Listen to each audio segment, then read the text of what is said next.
इंसान हो, जानवर हो या विचारधाराएं हो, सभी स्वतंत्र होना चाहती हैं, निष्पक्ष होना चाहती हैं, एकदम खुले आसमान में विचरण करना चाहती हैं। लेकिन पूर्वाग्रह एक बहुत खतरनाक चीज है। अगर आपके मन में है, अगर आपके शरीर में है, तो आपको कभी भी स्वतंत्र नहीं होने देगा। ये देश लगभग 70 सालों से स्वतंत्र है। 74वां स्वतंत्र दिवस हम मना रहे हैं। लेकिन क्या आप वाकई अपने आप को इंडिपेंडेंट, स्वतंत्र मानते हैं? क्या आप अपनी विचारधाराओं के बंदिश नहीं हैं? क्या आप पर समाज से विचारधाराएं नहीं थोपी जाती हैं? क्या आप पूर्वाग्रह के शिकार नहीं हैं? सोचिए इन सब चीजों पर। तब तक आपको खबर एक बता देता हूं बहुत तेजी से। स्वतंत्र एक और पार्टी होना चाहती है बिहार में, नीतीश कुमार से। लोजपा के चिराग पासवान लगातार नीतीश कुमार से आजादी चाहते हैं। बार बार भाजपा की तरफ निगाहें फेर कर कहते हैं कि ये क्या हो रहा है, नीतीश जी ऐसा क्यों कर रहे हैं, क्यों इस तरह का बर्ताव किया जा रहा है उस दल के साथ जिसने आज तक बहुत कुछ मांगा नहीं है एनडीए में। खासतौर पर बिहार की मैं बात कर रहा हूं। लेकिन फिर भी चिराग पासवान के साथ जिस तरीके का व्यवहार कर रहे हैं नीतीश कुमार, उससे उनकी पूरी पार्टी बहुत खफा है। और खफा इतनी है कि अब खबर आ रही है और जो दावा किया जा रहा है बाकी अलग चैनल्स के द्वारा बिहार के, कि लोजपा खींच सकती है समर्थन नीतीश कुमार की सरकार का। अब इसका मतलब क्या होता है? देखिए, संवैधानिक मतलब तो यह है कि लोजपा बिहार सरकार का हिस्सा नहीं रहेगी। अब आपको बताते हैं अंक गणित के हिसाब से कि इसका कितना इंपैक्ट पड़ेगा नीतीश कुमार की सरकार पर, और नीतीश कुमार क्यों दूध में पड़ी मक्खी की तरह निकाल कर फेंक देना चाहते हैं चिराग पासवान को एनडीए से। हालांकि यह कॉल नीतीश कुमार का है नहीं। देखते हैं, बिहार में 243 सीटें हैं। इस बार अगर 123 सीट आपके पास है किसी भी जोड़ तोड़ के हिसाब से, तो आप सरकार बना सकते हैं। बिहार की सबसे बड़ी पार्टी कागज पर राजद है, जिसके विधायक लगभग 80 के आसपास हैं। लेकिन सरकार का हिस्सा राजद दूर दूर तक नहीं है। उल्टा विपक्ष के नेता के तौर पर तेजस्वी यादव अपनी कुर्सी बचा पाए हैं, लेकिन उनकी माताजी एमएलसी का कुर्सी राबड़ी देवी नहीं बचा पाई हैं अपना नेता प्रतिपक्ष के तौर पर। अब बात करते हैं कांग्रेस की। कांग्रेस बिहार में 26 सीटों पर जीती हुई है। 27 था, 26 हो गया, एक एमपी बन गया किशनगंज से। तो इस हिसाब से विपक्ष के पास लगभग जो सीटें हो रही हैं वो है 105 के आसपास। लेकिन यहां जो समीकरण है उसको भी समझना पड़ेगा आपको। बिहार में जदयू के पास 72 सीटें हैं, बीजेपी के पास 53 सीटें हैं और लोजपा के पास 2 सीटें हैं। लोजपा अपने हिस्से से सरकार से अगर विधायकों को हटा लेती है तो क्या होगा? कुछ नहीं होगा। बिहार जो आंकड़ा है वो पहुंच जाएगा 125 का, जो कि 123 के हिसाब से काफी है सरकार बनाने के लिए। लेकिन परिस्थितियां ऐसी हैं कि ये जो दावे किए जा रहे हैं अलग अलग चैनल्स के द्वारा, इन दावों की हकीकत कुछ और है। बिहार में नीतीश कुमार के खिलाफ चिराग पासवान लगातार कई अलग अलग एजेंडों पर काम कर रहे हैं। बिहार फर्स्ट, बिहारी फर्स्ट के नारे के तहत उन्होंने नीतीश कुमार की उन कमियों को इंगित किया जो 15 सालों में उन्होंने छोड़ दिया या उनसे पूरी नहीं हो पाई।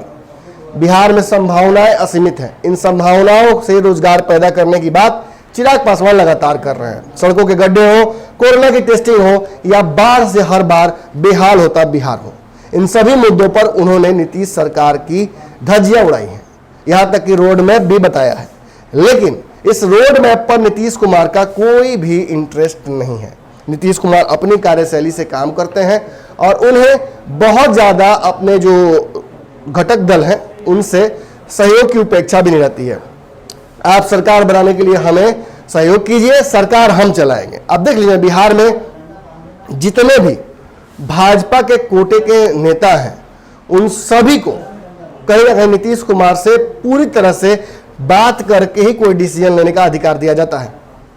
बताया जाता है कि नीतीश कुमार भाजपा के हर मंत्री के पीछे अपना एक ब्यूरोक्रेट खुद का लगा चुके हैं और वो पूरे काम को मॉनिटर करते हैं खुद। लेकिन इससे इतर बिहार की राजनीतिक जो घटनाक्रम है खासतौर पे एनडीए में, वो इस तरह से बढ़ता जा रहा है आगे चुनाव की तरफ, जैसे लग रहा हो कि किसी वक्त टूट जाएगा। देखिए, एनडीए का जो स्वरूप है वो तो बदलेगा ही। चिराग पासवान ने खुद ये बात कही है ऑन रिकॉर्ड कि हो सकता है चुनाव तक हम एनडीए का एक नया रूप देखें। उन्होंने ये भी इशारा किया था कि हो सकता है हम सारी सीटों पर चुनाव भी लड़े। ऐसी परिस्थिति में एक बात तो स्पष्ट है, बिहार में कल हमने आपको रातों रात में बाबा के साथ में था और हमने आपको समझाने का प्रयास किया था कि आखिर किन कारणों से नीतीश कुमार और चिराग पासवान के बीच दूरियां बढ़ी हैं। जिन कारणों से बढ़ी हो वो तो पास्ट में है, लेकिन आज जिस कारण से नीतीश कुमार और चिराग पासवान के सामने है उसका मुख्य कारण है सीटों का बंटवारा। लेकिन सीटों का बंटवारा इतना मुश्किल भी नहीं है। नीतीश कुमार को इस बात की गारंटी चाहिए कि Amit Shah post poll alliance करके नीतीश कुमार को साइडलाइन करके किसी और के साथ सरकार बनाकर अपना मुख्यमंत्री तो नहीं दे देंगे। लेकिन बात समझिए, बात यहां यह है कि भाजपा और नीतीश कुमार एक दूसरे को धोखा तो देना चाहते हैं, लेकिन एक दूसरे से आंख मिलाकर नहीं, पीछे पीछे। और इसमें कहीं ना कहीं कंधा इस्तेमाल किया जा रहा है चिराग पासवान का, लोजपा का। एक कंधे पर रख दिया है बंदूक नीतीश कुमार ने, दूसरे कंधे पर भाजपा ने रख दिया है और दोनों इस्तेमाल कर रहे हैं चिराग पासवान का एक दूसरे को डराने के लिए। जहां भाजपा चिराग पासवान के बार बार हठधर्मिता पर, नीतीश कुमार के हमले पर चुप रहती है, वहीं जब जदयू हमला करती है चिराग पासवान पर और कालिदास कह देती है, तब भी भाजपा की तरफ से कोई बयान नहीं आता है। आपको बता दूं कि भूपेंद्र यादव से लेकर नित्यानंद राय तक और नित्यानंद राय से जेपी नड्डा तक सभी से बात हुई है चिराग पासवान की, लेकिन हर जगह चिराग पासवान या तो बेरंग लौटे हैं या उन्होंने बेरंग लौटा दिया है प्रभारियों को। सीटों का समीकरण एक बार तेजी से जान लीजिए तो क्या आपको समझ में आ जाए कि क्या मामला फंस रहा है। फिर से आपको समझाता हूं। लगभग 120 सीटों पर चुनाव लड़ना चाहते हैं नीतीश कुमार, ये बढ़ भी सकती हैं, लेकिन अंततः वो 120 सीटों पर चुनाव लड़ना चाहते हैं। उनको अपने विधायकों की संख्या भाजपा से कहीं ज्यादा चाहिए। भाजपा को नीतीश कुमार चाहते हैं कि 90 सीटों तक वो सिमट जाए। इसके पीछे कारण है, लोजपा ने सीटों को लेकर जो अपनी मंशा सामने रखी है उसमें यह बात स्पष्ट कर दिया है कि उसे 35 सीटें चाहिए। 2 एमएलसी की सीटें देने के लिए जदयू तैयार है, लेकिन उसके शर्त है ये कि 30+2 के हिसाब से आप आगे बढ़िए, यानी 30 सीट लीजिए लोजपा और 2 सीट लीजिए आप एमएलसी के लिए चुनाव लड़ने के लिए। इस हिसाब से 120+30 होता है लगभग 150 और इस हिसाब से बचता है 100 सीट।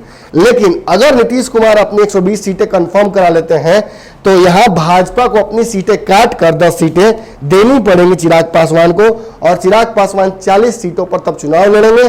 और उस हिसाब से आप फिर समीकरण जा जोड़िएगा, अगर 40 सीटों पर चिराग पासवान चुनाव लड़ते हैं तो 120 सीटों पर जदयू लड़ेगी और 90 सीटों पर भाजपा लड़ेगी। और जब भाजपा 90 सीटों पर लड़ेगी तो ऑब्वियसली जो आंकड़े हैं उस हिसाब से, जो प्रोबेबिलिटीज है उसके हिसाब से उनके विधायक कम होंगे। यानी भाजपा को हमेशा आवश्यकता पड़ेगी नीतीश कुमार की या आरजेडी की या उस बड़ी पार्टी की जिसके विधायक ज्यादा हों सरकार बनाने के लिए। ऐसी परिस्थिति में नीतीश कुमार का एजेंडा बिहार में सक्सेसफुल हो सकता है। वो भाजपा के साथ मिलकर सरकार बना भी लेंगे और अपनी मुख्यमंत्री की कुर्सी बचा भी लेंगे। अगर कहीं ना कहीं ऐसी परिस्थितियां नहीं होती हैं, नीतीश कुमार की सीटें कम हो जाए और नीतीश कुमार इतनी ही सीटें लेकर आ पाए कि सरकार बनाने में उनका बहुत सहयोग न हो, उनकी जगह पर किसी और से सरकार बनाई जा सकती हो, तो आपको बता दें कि खबर यह भी आ रही है कि राजद नीतीश कुमार को दबाने के लिए समर्थन कर सकती है भाजपा का और भाजपा का मुख्यमंत्री बिहार में हो सकता है। ऐसी परिस्थिति में चिराग पासवान और तेजस्वी यादव दोनों उप मुख्यमंत्री बन सकते हैं, but this is a hypothetical situation, तो मैं इस पर बहुत ज्यादा चर्चा नहीं करूंगा। फिलहाल बड़ी बात है कि इन सभी समीकरणों की वजह से, जोड़ घटाव की वजह से बार बार नीतीश कुमार और चिराग पासवान की नींदें टूट रही हैं रात में। और इसका असर क्या पड़ रहा है? असर यह पड़ रहा है कि बिहार के कुछ मीडिया घराने के लोग इस बात का दावा कर रहे हैं कि चिराग पासवान सरकार से नीतीश कुमार के अपना जो सहयोग है वो खींच लेंगे। अब देखना इंपॉर्टेंट रहता है क्योंकि नीतीश कुमार के साथ बस सपोर्ट खींच लेने से बिहार में रिश्ते बहुत ज़्यादा बिगड़ सकते हैं। हालांकि सरकार के जो स्वास्थ्य है नीतीश कुमार के, उसमें कोई भी छोटा या बड़ा नुकसान नहीं होगा। ऐसी परिस्थिति में ऐसी चोट तो आप नहीं करना चाहिएगा जिससे आपका अपोनेंट गिरे भी नहीं, क्योंकि अगर घायल शेर सामने से अगर आए तो वो और खुखार होता है। और ये बात लोजपा भी जानती है और ये बात भाजपा भी जानती है। भाजपा अगर नीतीश कुमार को खत्म करना चाहती सीधे तौर पर एक सिंगल ब्लो में, तो वो नीतीश कुमार से अपनी जो समर्थन है वो खींच सकती है। लेकिन भाजपा जिन एजेंडों पर काम कर रही है उसमें पहले तो चुनाव को आगे बढ़ाना था, जिसके तहत राष्ट्रपति शासन बिहार में लग जाता, और फिर बाद में उसमें लोजपा के माध्यम से ये चाल चली है जिसमें नीतीश कुमार की सीटें घटाने का दबाव लोजपा की तरफ से बनाया जा रहा है। दोनों परिस्थितियों में भाजपा नीतीश कुमार को सबक सिखाना चाहती है, लेकिन बड़ी बात यह है कि इसका इस्तेमाल वो सीधे तौर पर नहीं करना चाहती है। वो चाहती है कि लोजपा के माध्यम से ये चीजें हो, लेकिन भाजपा कभी भी नहीं चाहेगी कि बिहार एक बार फिर से उसके हाथ से निकल जाए, क्योंकि बार बार नीतीश कुमार सामने से आकर सरकार बनाने का न्योता नहीं देंगे 2017 में जिस तरह से उन्होंने किया था। ऐसी परिस्थिति में भाजपा के साथ वो हो सकता है कि ना माया मिली ना राम, और ऐसी परिस्थिति में भाजपा नहीं आना चाहेगी। इसलिए मुझे लगता है, और जहां तक मेरी राजनीतिक समझ है और जो चर्चाएं हो रही हैं अंदर खाने में, उसमें बात स्पष्ट है कि ऐसी गलती चिराग पासवान नहीं करेंगे, नीतीश कुमार की सरकार से वो अपना समर्थन नहीं खींचेंगे।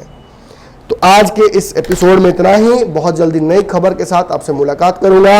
आपको ये भी बताऊंगा कि महागठबंधन में अब क्या होगा जब मांझी ने महागठबंधन छोड़ दिया है। तो बने रहिए भारत लाइव पर, खबरें लगातार जारी हैं। इन खबरों को प्राप्त करने के लिए आपको इस चैनल को सब्सक्राइब कर लेना है और आजाद हो जाना है। बढ़ाएं अपना कदम सक्सेस की ओर शिखर करियर इंस्टीट्यूट के साथ। शिखर करियर इंस्टीट्यूट पूर्वी भारत में एकमात्र कोचिंग संस्थान जो एक्सक्लूसिवली है मेडिकल एंट्रेंस एग्जाम के लिए।